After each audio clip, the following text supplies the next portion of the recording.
देखो शिखरे आपणଙ୍କୁ स्वागत। आज मु आपणଙ୍କ ପାଇଁ ନେଇ ଆସିଛି देश विदेशर 30 टी गुरुत्वपूर्ण खबर। आपणଙ୍କୁ अनुरोध भिडियोटी को संपूर्ण देखिबे। नंबर 1 जून 12 बदଳରେ 20 रे मोहन सरकारଙ୍କର वर्ष पूर्ति उत्सव। आसंता जून 12 तारिख बदଳରେ जून 20 तारिख रे मुख्यमंत्री मोहन चरण माझी सरकारଙ୍କର वर्ष पूर्ति उत्सव पालन करा जिवो। एथिरे प्रधानमंत्री नरेंद्र मोदी जोगदेवर कार्यक्रम रहिछि। एथिପାଇଁ भुवनेश्वर जनता मैदान रे भव्य कार्यक्रमर आयोजन हेबाकू जाउछि। एही कार्यक्रम पई 60 वरिष्ठ ओएस अधिकारी को दायित्व दिया जाइछि। राज्य स्तरीय एही उत्सव पालन पई साधारण प्रशासन एवं जन अभियोग विभाग पक्षरु सूचना जारी करा जाइछि। नंबर 2 तत्काल टिकेट पई नुआ नियम। जुलाई रु आधार ओटीपी बाध्यतामूलक। बदलिला तत्काल टिकेट नियम। जुलाई 1 रु लागू हेब नुआ नियम। केवल आधार थिबा व्यवहारकारी जुलाई 1 रु आईआरसीटीसी वेबसाइट एवं आप रे तत्काल टिकेट बुक करि परिबे। नुआ नियम नहीं एक्स रे पोस्ट करी सूचना देले केंद्र रेल मंत्री अश्विनी वैष्णव। तेबे तत्काल टिकेट को सुलभ एवं स्वच्छ करिबा एवं प्रकृत यात्री स्वार्थर सुरक्षा उद्देश्य रे भारतीय रेलवे तत्काल टिकेट बुकिंग व्यवस्था रे प्रमुख परिवर्तन घोषणा करिछि। एही परिवर्तन गुड़िक व्यवहारकारी प्रामाणिकता को वृद्धि एवं योजनार अपव्यवहार को ह्रास करिबा पई उद्दिष्ट। नंबर 3 सचिवालय junior data entry operator gradation तालिका हाईकोर्ट रे रद्द। ओडिशा सचिवालय विभिन्न विभाग रे कार्यरत कनिष्ठ data entry operator 2020 September 24 gradation तालिका को हाईकोर्ट रद्द करिसंती। एथि सहित आवेदनकारी को प्रोविजनल ग्रेडेशन तालिका अनुसार वरिष्ठता आधार रे मामलार प्रतिपक्ष नंबर 3 रु 18 पर्यंत कनिष्ठ डीओ ठारू उपरे स्थानित करने को हाईकोर्ट सरकार को निर्देश देइछंती। जस्टिस आरके पट्टनायक को नहीं गठित खंडपीठ सनातन साहू को आवेदनर शुणाणी करी एपरी राय प्रदान करिसंती। नंबर 4 गुरुवार ठारू भुवनेश्वर आबुधाबी सीधासड़क विमान उड़ाण। ओडिशार भुवनेश्वर बिजू पट्टनायक अंतर्जातीय विमान बंदरु गुरुवार जून 12 तारिख आबुधाबी को बहु प्रतीक्षित सीधासड़क विमान सेवा आरंभ हेबो। इंडिगो एयरलाइंस वेबसाइट रे उपलब्ध सूचना अनुसार यह नॉनस्टॉप विमान सेवा माध्यम सप्ताह 3 थर बुधवार शुक्रवार और रविवार उड़ाण करी भुवनेश्वर को आबुधाबी सहित संजोग करिवो। भुवनेश्वर पूर्वाह्न 9:35 उड़ाण आरंभ करी विमानटी स्थानीय समय अनुसार मध्याह्न 12:35 रे यूएई राजधानी रे अवतरण करिवो। प्राय 4 घंटा 30 मिनिट रे इंडिगो विमान निजर यात्रा समाप्त करिवो। प्रत्यावर्तन पर्याय रे स्थानीय समय अनुसार राति 2:35 रे आबुधाबी उड़ाण करिवो एवं पूर्वाह्न 8:35 रे भुवनेश्वर रे पहुंचिवो। नंबर 5 पार्ट प्लॉट बिक्री पई अनुमति। राज्य सरकार काली प्लानिंग एंड बिल्डिंग स्टैंडर्ड द्वितीय संशोधन नियम 2025 नहीं विज्ञप्ति जारी करिसंती। यह द्वारा बहुदिन है पार्ट प्लॉट बिक्री उपरे लागिथिबा कटकणा हटि जाइछि। एही नियम रे शर्त रखा जाइछि जे एणिकी बिना अनुमोदन रे 500 वर्गमीटर बा 5381.96 वर्गफुट पर्यंत जमी को थरे बिक्री करी हेबो। एही जमीर एकाधिक मालिक थिले भी किछि समस्या हेबनी, किंतु एही जमी कोनोसी रियल एस्टेट उद्देश्य रे व्यवहार हेबनी अर्थात प्लॉटिंग स्कीम पई लागू हेबनी। एही नियम ओडिशा गेजेट प्रकाशित हेबा परे लागू हेबो। पाणीपाग सूचना सकाळे सूर्यंक ताती सह अपराह्न वर्षा संभावना 17 पर बढ़िबो परिमाण। राज्य में सकाळे ताती अपराह्न वर्षा संभावना। दक्षिण पूर्व बा पूर्व दिगरु ओडिशा आड़क पवनर दिग रही प्रभाव में जड़ीय बाष्प आसवा सह केतेक स्थान में मौसुमी वर्षा हेबो। विशेष भाव दक्षिण आभ्यंतरीण अपेक्षा उपकूल ओडिशा रे वर्षा हेबो। 15 रु दक्षिण पश्चिम दिगरु पवनर बेग रहिबो जोथिरे मौसुमी जनित वर्षार परिमाण बढ़ी पारे। सेहीपरि 17-18 बेड़कू उत्तर पश्चिम बंगोपसागर रे एक घूर्णिबलय सृष्टि होई पारे। प्रभाव में वर्षार संभावना रहिथिबा कहिसंती पाणीपाग विशेषज्ञ। आउ एही घूर्णिबलय प्रभाव में राज्य में आहुरी 3 दिन बर्षिबो। एथिसह राज्यर किछि स्थान में 16 तारिख जाए वर्षा संभावना थिबा आकलन करिछि पाणीपाग केन्द्र। नंबर 6 राज्य सरकार घोषणा करि पारंती 12 नुआ विज्ञापित अंचल परिषद। राज्य सरकार वर्ष पूर्ति अवसर में योजनार पेड़ी खोली पारंती। यह भितर बहु प्रतीक्षित विज्ञापित अंचल परिषद घोषणा करने को योजना होईछि। रज अवसर में राज्यर सहरांचल वृद्धिर निय पड़ाकू जाउछि। प्रथम पर्यायर 12 रु अधिक एनएसी घोषणा हेबो। अनुगुड़ जिला पाललहड़ा, भद्रक जिला धूसरी, तिहिड़ी, कटक जिला सालेपुर, मयूरभंज जिला चित्राड़ा, बेतनटी सह आउ दाबी होउथिबा किछि अंचल एही तालिका रे शामिल हेबो। नंबर 7 नूतन डीसीपी कार्यालय उद्घाटन कले मुख्यमंत्री। भुवनेश्वर बाणीविहार स्थित नूतन डीसीपी कार्यालय को उद्घाटन करिसेंती मुख्यमंत्री। 2272 वर्गमीटर अंचल में 7 कोटी 80 लाख टंका व्यय 4 महला विशिष्ट यह नूतन भवन में cyber cell, CCTNS room, integrated control room, legal cell, passport विभाग आदि रही। सम्मिलनी कक्ष, ट्रेनिंग हॉल, दिव्यांगों पर रैंपर सुविधा रही। यह नुआ भवनटी पुलिस प्रशासन को दक्षतार सह लोकों को ठीक समय सेवा जोगाई देवाई उपयोगी हेब बोली मुख्यमंत्री कहिसेंती। कमिशनरेट पुलिस विभिन्न थानार तदंतकारी अधिकारी को 425 टी 2 चकिया जान प्रदान करा जायछि। आगो थाना मानक अधिक 4 चकिया जान पई मध्य व्यवस्था करा जायछि बोली मुख्यमंत्री कहिसेंती। नंबर 8 जून 28 रु श्रीमंदिर रत्नभंडार मरमती कार्य पुणी आरंभ हेबो। श्रीमंदिर रत्नभंडार मरमती कार्य रथयात्रा परदिन अर्थात आसंता 28 तारिख ठारू पुणी थरे आरंभ हेबो। श्रीमंदिर मुख्य प्रशासक डॉक्टर अरविंद पाढ़ी गणमाध्यम को सूचना देइछंती। वर्तमान रत्नभंडार मरमती कार्य बंद रही। मरमती कार्य केबे संपूर्ण हेबो ताहा एबे निश्चित भावे कहिबा संभव नुहे। एही मरमती कार्य श्रीमंदिरर पवित्रता और ऐतिह्य को अक्षुण्ण रखिबा पई एक गुरुत्वपूर्ण पदक्षेप बोली विवेचना करा जाउछि। नंबर 9 जाजपुर डायरिया अणायत्त, आक्रांतों संख्या 500 टपिला, मृत्यु संख्या 6। जाजपुर जिले में डायरिया स्थिति अणायत्त हो पड़ी। 2 दिन में जिले में आक्रांतों संख्या 500 टपी बेले मृत्यु संख्या 6 रे पहुंची। गतकाली 2 जनकर मृत्यु होता आउ 4 जन आखि बुझी। दानगदी, कोरेई, व्यासनगर और बड़चणा ब्लॉक रु आक्रांतों मृत्यु होता जमापड़ी। विभिन्न गोष्ठी स्वास्थ्य केन्द्र में शଯ୍या अभाव रोगी को कटक स्थानांतर करा जाउछि।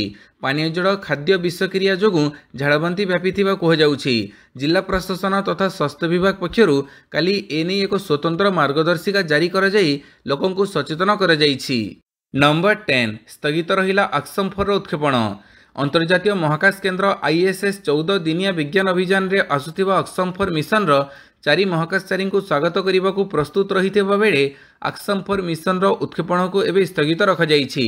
एही खबर स्पेस एक्स एक्स पोस्ट रे निश्चित करा जाइछि। पोस्ट स्टाटिक फायर बुस्टर जांच समय तरल अम्लजान लीक चिन्हट हेबा परे ए निष्पत्ति निया जाइछि।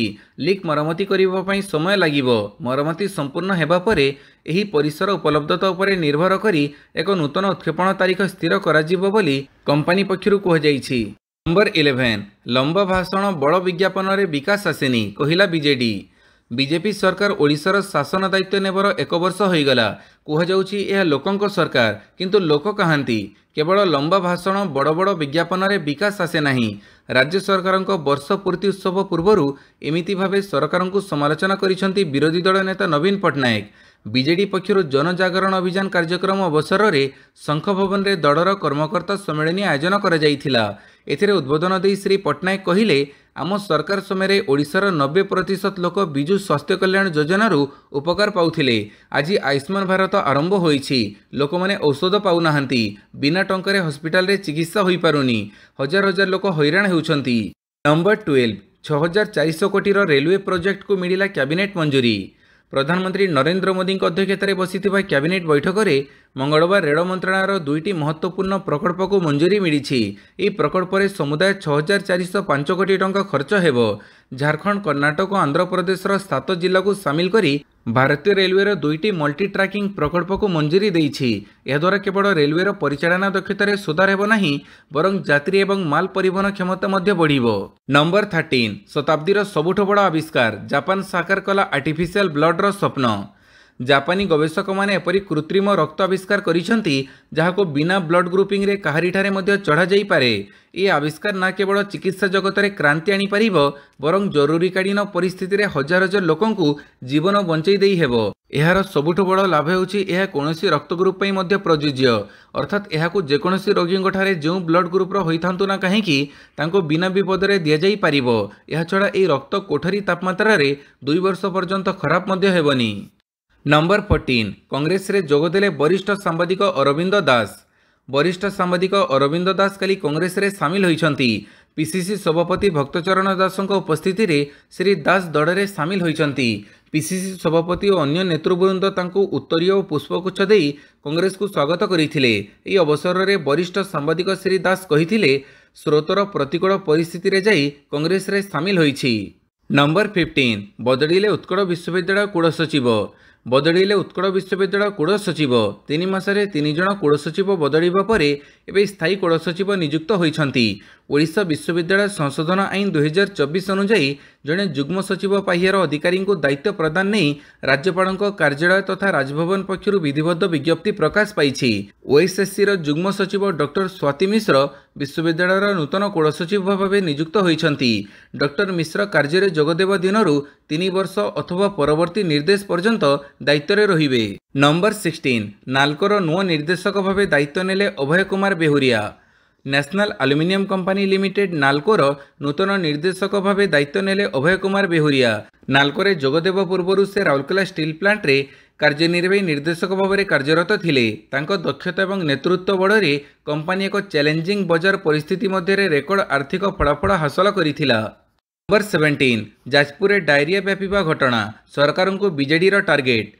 जाजपुर जिले में झाड़बांति व्यापीवा घटना एवं राजनीति जोर धरी। बुधवार बीजेडी 13 जणिया टीम जाजपुर जिला मुख्य चिकित्सालय रोगी को भेटी स्वास्थ्यावस्था संपर्क में बुझी। एथिसह जाजपुर जिलापाल आरडीसी और सीडीएमओ आलोचना करिसेंती। तेबे एही गस्त पर जाजपुर टाउन स्थित सर्किट हाउस ठारे बीजेडी फैक्ट फाइंडिंग टीम पक्षर एक सांबादिक सम्मेलन अनुष्ठित होइथिला। सांबादिक सम्मेलन में सरकार बर्षिले विरोधी नेता तथा बिंझारपुर विधायिका प्रमीणा मल्लिक। चिकित्सा अभाव रोगी मृत्यु को नहीं असंतोष प्रकाश कले बीजेडी विधायिका सुजाता साहू। उत्सव में न माती रोगी को भल करने दिगरे सरकार ध्यान दियंतु बोली कहिसेंती प्रमीणा मल्लिक। नंबर 18 तारिफ को नहीं अमेरिका चीन मध्य डील। अमेरिका राष्ट्रपति डोनाल्ड ट्रंप बुधवार एक बड़ घोषणा करी कहिसेंती जे चीन सहित व्यवसाय नहीं डील हो जाइछि। एही डील मुताबक चीन मैग्नेट समेत दुर्लभ खनिज संपद अमेरिका को जोगाण करिवो। यह बदଳରେ अमेरिका चीन नागरिकों को निजर कॉलेज और विश्वविद्यालय मानकरे एडमिशन देव। तारिफ को नहीं पाखापाखि 2 मास धरी गतिरोध जारी रहिबा परे ट्रंप दुई देशों संपर्क को लेखनीय बोली कहिसेंती। ट्रंप कहिसेंती जे आमको मोट 55% तारिफ मिलुछि। अन्यपटे चीन को 10% तारिफ मिलिबो। एही संपर्क बेस उल्लेखनीय। तेबे अमेरिका राष्ट्रपति कहिसेंती जे एही डील को तांकर और चीन राष्ट्रपति मंजूरी पर जाई पक्का मने करा जिवो। नंबर 19 WTC फाइनाल राबाडंग घातक बोलिंग ऑस्ट्रेलिया 212 रन रे ऑल आउट। बुधवार ऐतिहासिक लॉर्ड्स स्टाडियम रे आरंभ होइछि विश्व टेस्ट चैंपियनशिप फाइनाल मुकाबिला। दक्षिण आफ्रिका और ऑस्ट्रेलिया मध्य खेला जाउथिबा टाइटल मुकाबिलार प्रथम दिन में बोलरंक दबदबा देखा मिली। प्रथमे बैटिंग करिथिबा डिफेंडिंग चैंपियन ऑस्ट्रेलिया 212 रन रे ऑल आउट होइछि। कागिसो रबाडा और मार्को जॉनसन घातक बोलिंग करी कंगारू दल को बड़ स्कोर करने को देई नाहांती। ऑस्ट्रेलिया पक्षर वेबस्टर सर्वाधिक 72 रन करिथिबा बेले स्टीव स्मिथ 66 रन करिसेंती। बोलिंग रे कागिसो रबाडा 51 रन दे 5 विकेट और मार्को जॉनसन 49 रन दे 3 विकेट अख्तियार करिसेंती। नंबर 20 चतुराष्ट्रीय कनिष्ठ हॉकी भारतीय दल में ओडिशारू 5। जर्मनीर बर्लिन ठारे चलित मास 21 रु 25 तारिख पर्यंत आयोजित होगा चतुराष्ट्रीय हॉकी प्रतियोगिता लगी हॉकी इंडिया मंगलवार 24 जणिया दल घोषणा करिछि। एथिरे ओडिशार 5 जण खिलाड़ी विवेक लाकरा, अनमोल एक्का, रोशन कुजुर, रोहित कुलू और आद्रोहित एक्का स्थान पाइछंती। एही प्रतियोगिता रे भारत सह घरेई जर्मनी, ऑस्ट्रेलिया और स्पेन अंशग्रहण करिवे। भिडियोटी को संपूर्ण देखिथिबारु बहुत बहुत धन्यवाद।